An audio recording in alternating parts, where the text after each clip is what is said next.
ముందుగా అందరికీ ఉగాది శుభాకాంక్షలు. ఈరోజు ఉగాది పచ్చడి ఏ విధంగా తయారు చేసుకున్నామో, మేమైతే ఎలా తయారు చేసుకున్నామో అనేది చూపిస్తానండి. ఉగాది పచ్చడికి కావాల్సిన పదార్థాలు: మామిడికాయలు 2, వేప పువ్వు, చింతపండు, బెల్లం, ఎండుమిర్చి, సాల్ట్ తీసుకున్నాను. ఎక్స్ట్రా టేస్ట్ కోసం వేపిన శనగపప్పు 1 కప్పు, కొబ్బరికాయ తీసుకున్నాను. కొంచెం చిక్కదనం రావడానికి అరటిపండులో 1/2 ముక్క వేసుకుంటున్నాను. మెయిన్గా అయితే మామిడికాయ, వేప పువ్వు, చింతపండు, సాల్ట్, బెల్లం, ఎండుమిర్చి గింజలు తీసుకుంటాము. ఎండుమిర్చి వద్దనుకుంటే మిరియాల పౌడర్ అయినా ప్లేస్లో చేసుకోవచ్చు. జీడిపండు అండి, ఇది మార్కెట్లో కనిపించాయి, నేను తీసుకున్నాను. మాకు టౌన్ ఏరియాల్లో ఈ పళ్ళు ఏంటంటే ఎప్పుడు కూడా కనిపించవు, అసలు దొరకవు. ఈసారి అయితే మాకు ఇవి కనిపించాయి. అందువల్ల ఏంటంటే ఇవి దేవుడి మూల పెట్టుకోవడానికని తీసుకున్నాను, పచ్చడికి అయితే కాదు. ఇవి తింటే చాలా బాగుంటాయండి. ఈ జీడిపిక్క తీసేసి ఆ పళ్ళు తింటాము. ఇవి పల్లెటూరులో అయితే చాలా ఎక్కువగా. ఈ జీడిపండు పై పిక్క తీసేస్తానండి. తీసి ఇదేనండి జీడిపప్పు తయారవుతుంది పిక్క ద్వారానే. ఒక బౌల్ తీసుకొని 1 కప్పు బెల్లం తరుగు వేసుకున్నాను. దీంట్లో చిక్కగా నానబెట్టిన నిమ్మకాయ సైజ్ అంతా చింతపండుని గుజ్జు తీసుకొని వేసుకోవాలి. కొంచెం లూజ్గా అయినా సరే పర్వాలేదు, వేసుకోవచ్చు.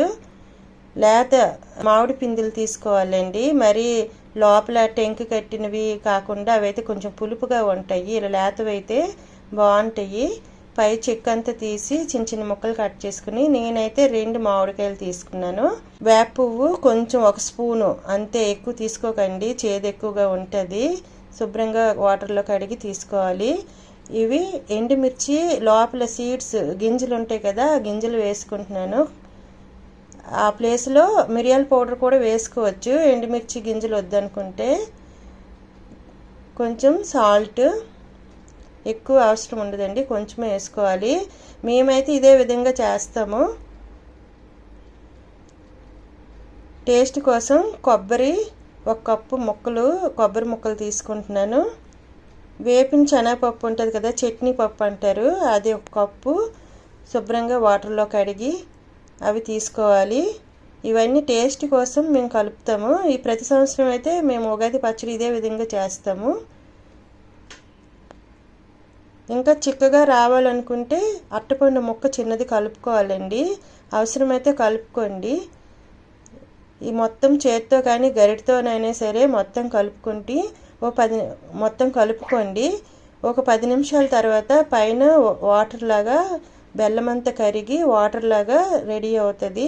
ఇంకా లూజ్ కావాలనుకుంటే కొంచెం వాటర్, ఒక 2-3 స్పూన్ల వరకు వాటర్ వేసుకోండి. ఇది బెల్లం అంతా కరిగి వాటర్ లాగా రెడీ అవ్వి అందులో ఈ ముక్కలన్నీ నాని చాలా టేస్ట్గా ఉంటాయి. బాగా ఇలా కలుపుకోవాలన్నమాట. ఇదే విధంగా మేము ప్రతి సంవత్సరం అయితే ఉగాది పచ్చడి రెడీ చేసుకుంటాము. ఇప్పుడు దేవుడికి నైవేద్యం పెట్టుకుంటాను. ఈ ఉగాది పచ్చడి రెడీ చేసుకొని దేవుడికి నైవేద్యం పెట్టుకుంటామండి. తర్వాత అందరికీ కూడా ఇంట్లో ఉన్న వాళ్ళందరికీ ఇస్తాము. మామిడికాయలు, పుల్లటి మామిడికాయలు ఉంటే మామిడికాయ పప్పు కూడా రెడీ చేసుకుంటాము.